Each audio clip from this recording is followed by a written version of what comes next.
नमस्कार दोस्तों, आज हम बात करने वाले हैं ट्यूबरकुलिनम होम्योपैथिक मेडिसिन के बारे में। ठीक है, तो इसको स्टोरी की मदद से हम समझेंगे। तो सबसे पहले आपके मन में क्वेश्चन आता होगा कि ट्यूबरकुलिनम और बेसिलिनम एक ही मेडिसिन है या फिर अलग अलग, एग्जाम में क्या लिखना है। तो ट्यूबरकुलिनम और बेसिलिनम अलग अलग मेडिसिन है। बेसिलिनम एलेंस की नोट में अलग से दी हुई है, तो आप वहाँ से पढ़ सकते हैं। बेसिलिनम वैसे प्रिपेयर अलग अलग चीज से होती है, ठीक है, लेकिन दोनों में कंटेंट एक जैसा है। इसलिए जो मैंने पढ़ाया है वो आप कोई भी मेडिसिन पूछे अगर एग्जाम में तो लिख सकते हैं। ठीक है, तो आगे हम स्टोरी देखते हैं। सबसे पहले इंट्रोडक्शन में प्रिपेयर फ्रॉम पस फ्रॉम ट्यूबरकुलर एब्सेस।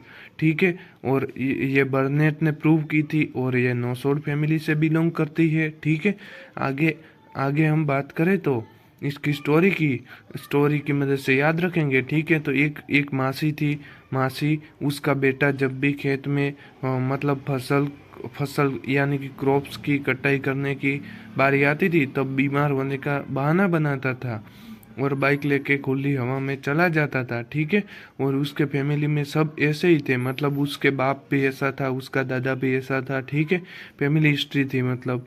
और एक दिन उसका बाइक पे एक्सीडेंट हो गया और बोन में पस फॉर्मेशन हो गया। चलो एक इस स्टोरी की मदद से एक एक सिम्टम्स को देखते हैं। ठीक है, तो देखिए आप इस पिक्चर में देख सकते हैं कि वो जो बेटा है वो फसल काटने की टाइम आया तो वो बाइक लेके कुछ भी बहाना बना के निकल गया कि मुझे आज हेडेक हो रहा है, मुझे आज डायरिया हो रहा है। ठीक है, और उसके जो बाप थे वो भी ऐसे थे, उसका भाई भी ऐसा है। ठीक है, तो फैमिली हिस्ट्री आपने फिगर में देखा। अब चलो एक एक देखते हैं सिम्टम्स। ठीक है, तो सबसे पहले इमेसिएशन, सबसे पहला सिम्टम्स मासी। हमने मासी का याद रखा तो मासी की मदद से आपको याद रह जाएगा कि emaciation rapid and pronounce losing place while living well, यानी कि उसका जो वेट है वो हमेशा वो आदमी पतला होता है और पतला ही रहता है। ठीक है, दूसरा है क्रॉप्स।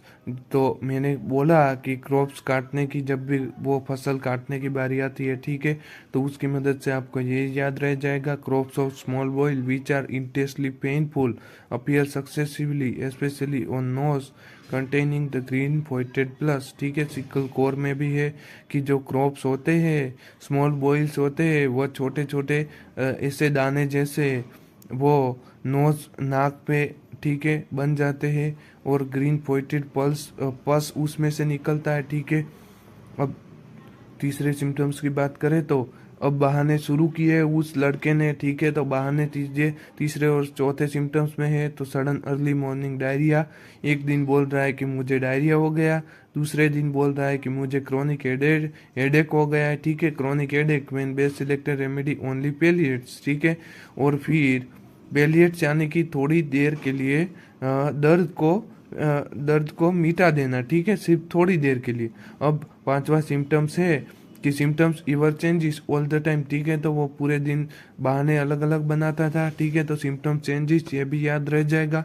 ठीक है, तो 5 सिम्टम्स याद रह जाएंगे। अब छठा सिम्टम्स है patient feel better in every way in open air. ठीक है, तो वो बाइक लेके बाहर निकल गया। ठीक है, तो बेटर इन ओपन है। ठीक है, अब आगे पेशेंट टेक कोल्ड इजीली। ठीक है, अब बाइक पे पूरे दिन घूमेगा तो उसको कोल्ड यानी कि सर्दी तो होगी ही। ठीक है, तो ये भी याद रह जाएगा। अब हमने आगे बात की कि फैमिली हिस्ट्री में था उसका, तो family history of tuberculosis when best selected remedy fails to relieve. ठीक है, सब सब उसके आलस में थे, तो फैमिली हिस्ट्री उससे आपको याद रह जाएगा। ठीक है, अब आगे बात करें तो it is good remedy for bony separation. तो मैंने बोला कि उसका आखिर में एक्सीडेंट हो गया और उसके बोन में पस फॉर्मेशन हो गया, तो उससे आपको it is good remedy for bony separation ये याद रह जाएगा। ठीक है, अब माइंड की बात करें तो fears of animal specially dogs. ठीक है, तो उसको एनिमल्स यानी कि डॉग्स का पियर था वो आपको याद रखना है कि उसके गांव में एक डॉग था। ठीक है, use foul and filthy language to curse and swear.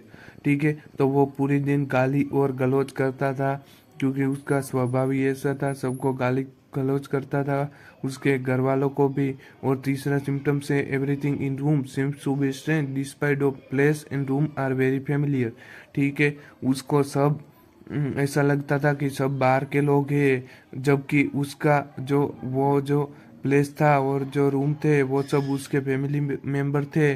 तो भी उसको ऐसा लगता था कि इस रूम में सब बाहर के लोग हैं। ठीक है, वो ऐसा ही था पहले से, इसलिए। अब आगे आगे बात करें तो ठीक है, ये माइंड तो हमने देख लिया। आगे हम इस फिगर में देखते हैं तो fear of animal specially dogs.